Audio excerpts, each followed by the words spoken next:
Okay, let's do this. Cooking apritada mga kapuracha. While cleaning the house, vlogging, and everything. Ako na masipag. Oh my God.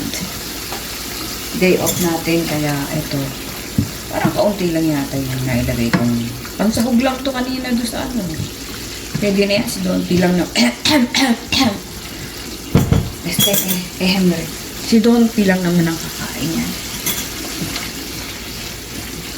Okay.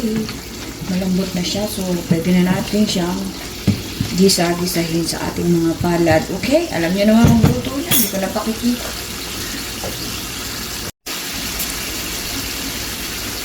Papakita ko.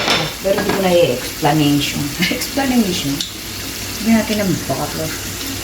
Nagdadagdal lang ako dito. Oy, yay. Shout out sa mga bago kong kaibigan dyan. Alam niyo na kung sino kayo. Pinuturi niyo akong kaibigan. Ito hindi naman luwag.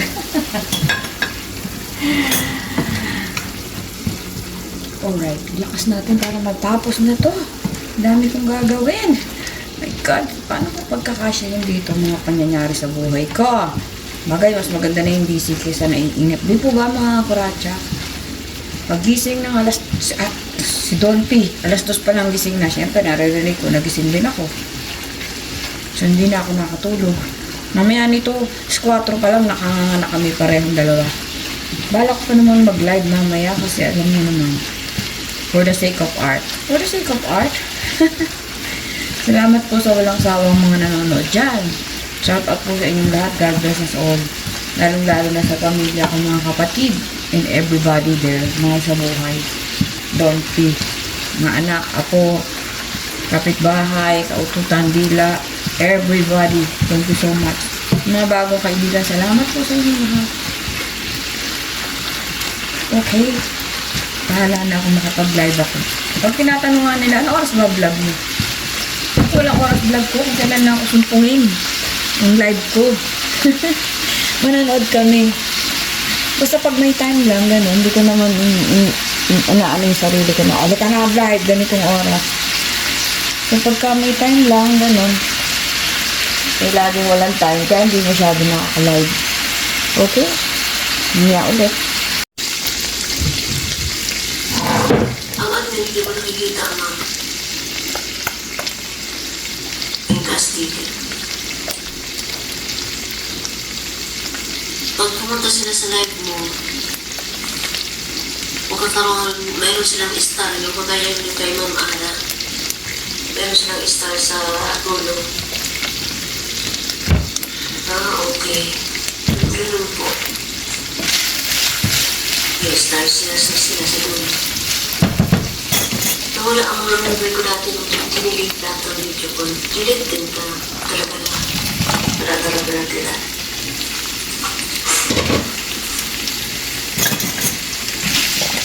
Kaya parang panibago ako lahat. Marami ako nilagay na patatas kasi yan lang kinakain ko. Tsaka carrots. Meron ko lang akong 6 na member.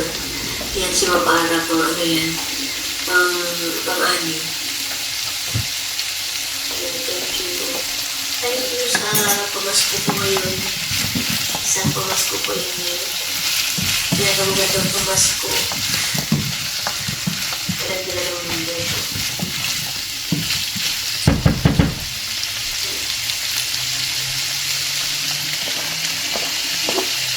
Sino din yung sinamaran na nagkaroon ka nila rin yung aral na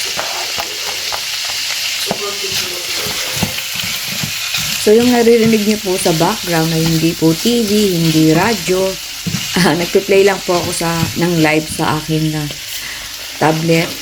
At sinusuportahan ko yung mga kapwa ko, small time vlogger.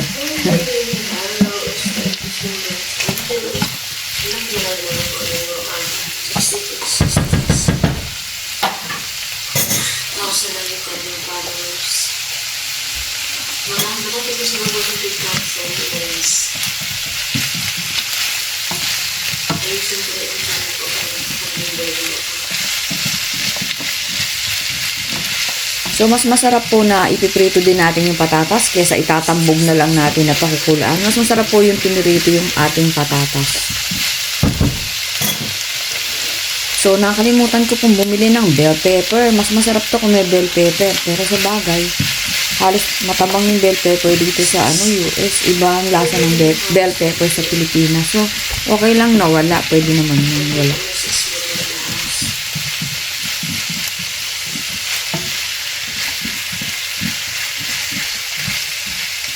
Thank you so much.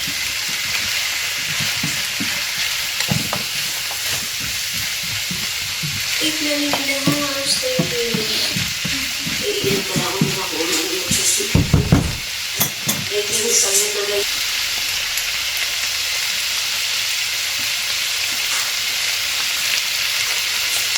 Wala lang naman yung ating oyster sauce. Anong pang bumili? Ay, meron pa pala ako dyan dati.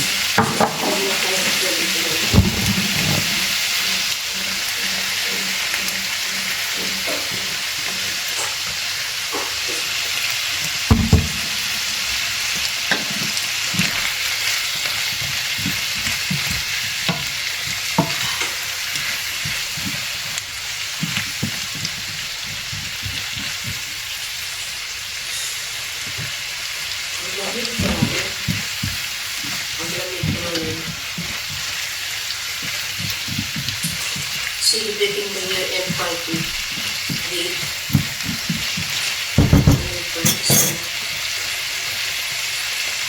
Institute ko open early.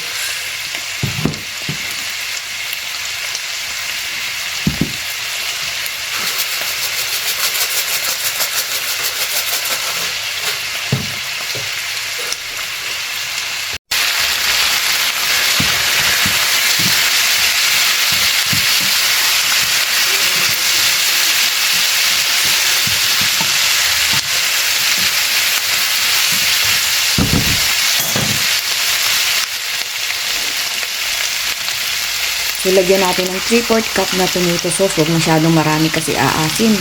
Pero lalagyan natin ng konting sugar yan para ma-offset yung asin. Para tama lang yung lasa.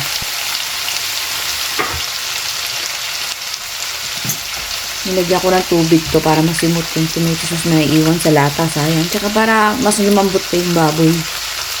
Nilagyan ko ng tubig.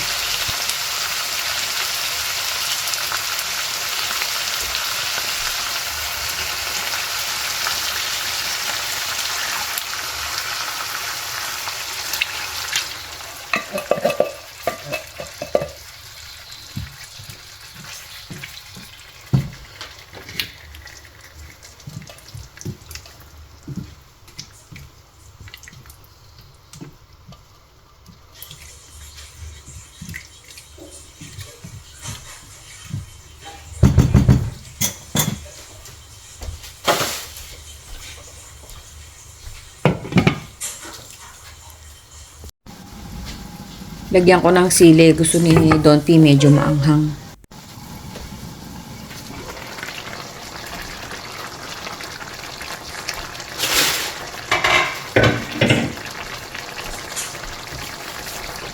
Amoy ulam na mga kuratsa. Kanin na lang ang kulang.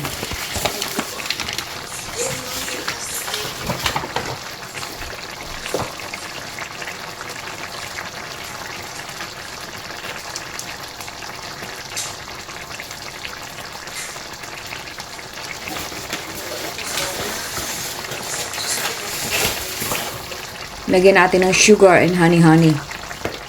Isang teaspoon lang o kalahati. Depende kung gusto nyo yung matamis na matamis.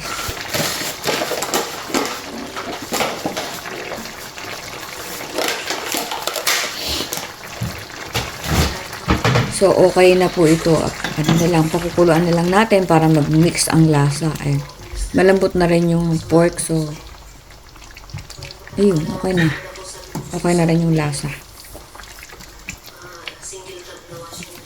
Actually, hindi okay. Masarap siya. Wow, pinuri yung sarili. Hindi po, masarap siya. O di po ba, laging maraming sabaw? Kasi si Don P, mahilig po siya sa, marami pong sabaw. Gusto po niya kahit anong ulam niya, maraming Ganyan. Pero, pwede nyong lutuin yan ng tuyo. Kunti lang ang sabaw para mas malasa. Ito gusto ni Bossing eh. So, ito gagawin natin. Alrighty? Timplahan nyo na, dagdagan nyo na lang ang timpla para may lasa.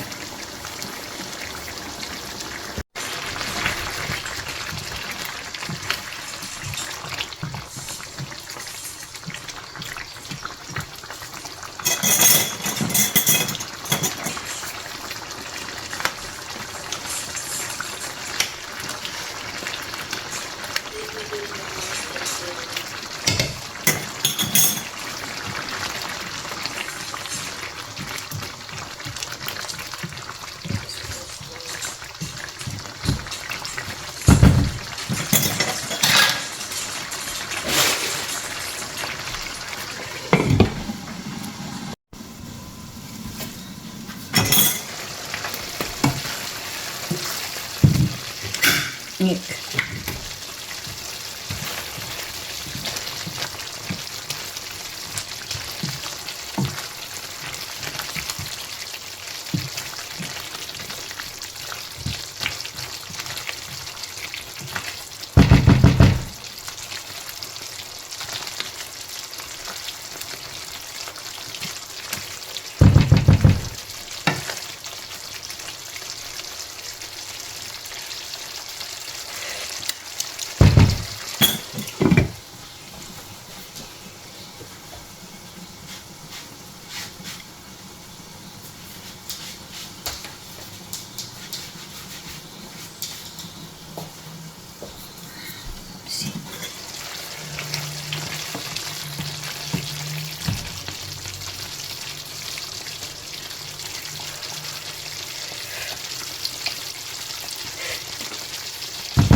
So, medyo matabang siya. Dagdagan natin ang final na timpla natin. Konting patis. Excuse me po.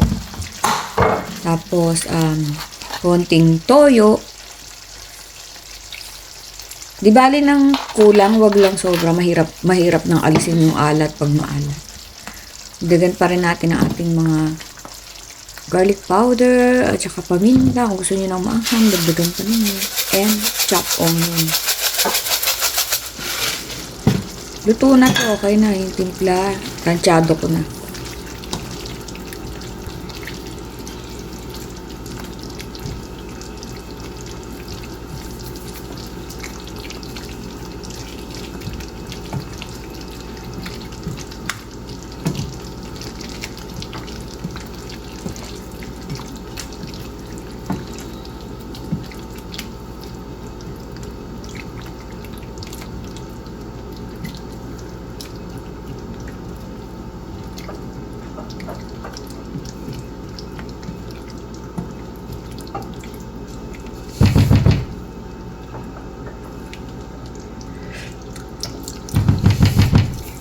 Perfect.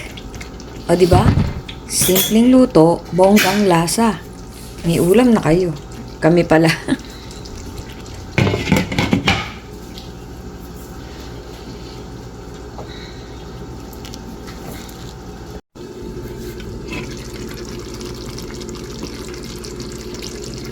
Tapos na mga kuracha. Sarap. Aarte ka pa ba? Let's eat.